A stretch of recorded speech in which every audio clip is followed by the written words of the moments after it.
probably a year later, after many, many hours of counseling, that I finally realized that this was better for me as well as better for her. A brave survivor of years of abuse came forward to share her story, years after working through the South Okanagan Women in Need Society's programming, wanting to show others that they too can leave. I met him when I was 16 years old. He was 24, and I just thought that, you know, here's this 24-year-old man and he's interested in me. And at first things were awesome. He was everything I could have ever wanted in a partner. I ended up moving out of my parents' house and living with him. Shortly after I moved in with him, I ended up pregnant with my child, my first child, and then things started to get really bad. The emotional abuse was pretty much daily.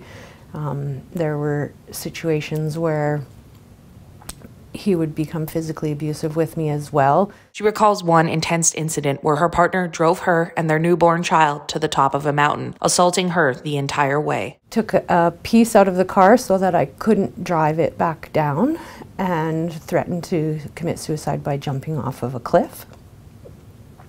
And I had my infant baby. What am I going to do, right? Like, I'm in the middle of nowhere. This was before the time of cell phones.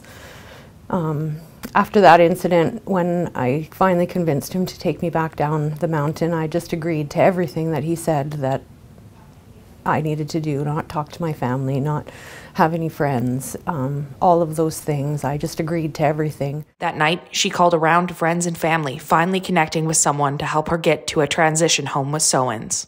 The supportive atmosphere and assistance helped her move forward. To be with women who were going through something similar to what I was going through, and seeing all these women farther along in their healing than where I was just so empowering for me. And now I am so blessed and so fortunate that I can take my experience and what I went through, and now I can support women who are in the same situation. The pandemic has only grown the need for a safe space for women to come to, with Sowens seeing their transition house and secondary overflow location completely fill. Our phone is ringing off the hook. I've never seen anything like it, to be honest. And I've been in this field of work for a really long time. The amount of crisis calls we are receiving is almost unmanageable right now. And so I don't think people really understand the level of need right now, and you know, just how many families, women and families have their vulnerabilities have just really been exasperated during the pandemic. You know, a lot of times women can't see past where they are, and they can't see that life can get better.